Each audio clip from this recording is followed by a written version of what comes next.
The community itself. I have been so warmly welcomed by so many people and received so many offers of assistance, which I very much appreciate and no doubt need. I just love being part of a community that cares about each other. And I'm excited to meet more people and to build a deeper relationship so it's not just on the surface, but a really meaningful and integral part of the work that I do every day.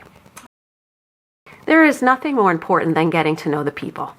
The only way to be a champion of the university is to understand the people who make up the university and the challenges and opportunities and the excellence that's all the way through the university. So I'm really excited. We have a 10 campus tour planned so that I can spend a day at each location and also some of our workforce sites and really dive in and get to know the people who are part of the University of Hawaiʻi. Aside from that, because we have to build trust, right? Create that foundation of trust and understanding that then leads us to move the agenda forward.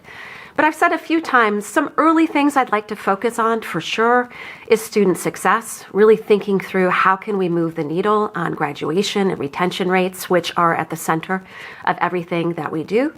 I think there are some amazing workforce opportunities to really connect into industry and the economy and prepare students well to hit the ground running in Hawaii and keep good jobs and high-paying opportunities for our students. Lots of great work already, but even more to be done there.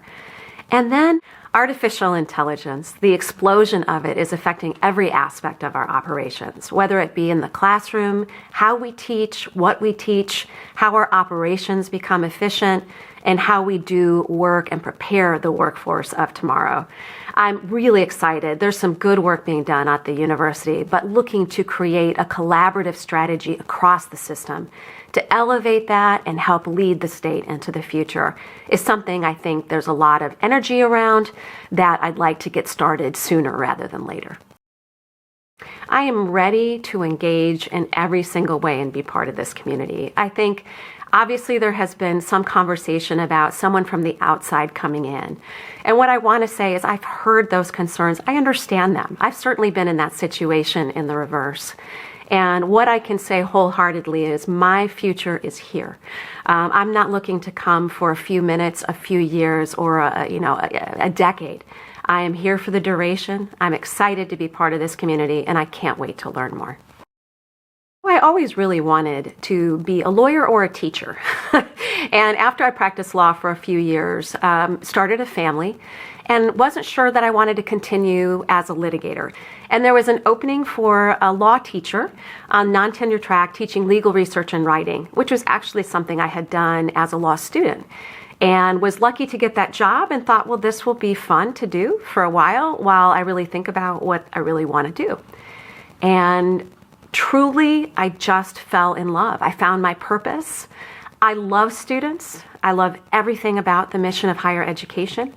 The ability to take a student sitting in front of you and not only open their mind and affect their future, but for many of these students, generations of their families. What an incredible privilege and what an exciting thing to be a part of. And so that began the journey, and I never looked back. I worked with President Mark Becker at Georgia State University, who is renowned for his innovative, entrepreneurial approach to university business and asking the question always, how do we do better than what we're currently doing instead of accepting the status quo, if even one student isn't graduating that we admit. And I remember early on when I was dean of the law school, literally within a few months, he asked me out to breakfast and said, have you thought about being a university president? And at the time, that was completely foreign to me. I didn't see that in myself necessarily.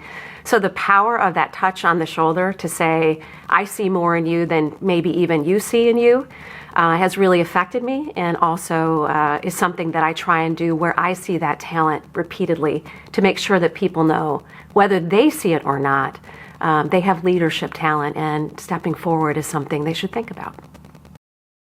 Definitely strategic. It's important to me. It's important to the mission of the university not to just be reacting to the crisis as they arise, which these days could be literally every moment of your time in higher education, but to think thoughtfully, where do we need to go for our students, for our faculty and staff, but also for the community and the state? And so to be looking 5, 10, 15 years out and plotting a strategy that lets us lead into the future rather than reacting to current conditions is something that I spend a lot of time thinking about, and I think is really essential and instrumental to my leadership.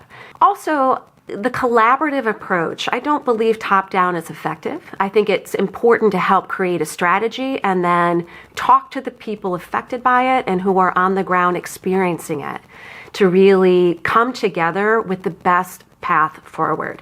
So working both up, down, sideways, I often describe it as thinking in 3D. People above us, below us, beside us, and really charting a path of community together. I think it's a pretty good way to describe how I move forward. There's so many things, it's hard to answer that question, but the one that comes to my mind every single time is the students. They're why we're here. They're the reason I get up in the morning, and the opportunity to make their lives better is an exciting thing that continues to excite me every day. It just is a privilege to be in a position to help affect their future in a positive way.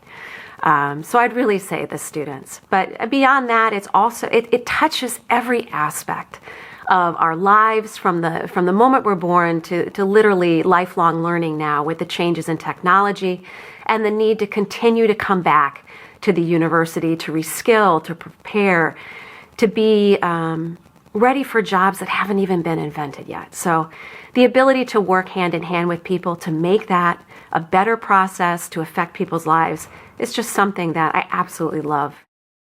So yesterday, my daughter arrived at the airport, and it was the very first time I got to welcome someone as a resident of Hawaii and put a lei around her neck. And we both did a hug and a kiss, and it was a wonderful beginning to the adventure here.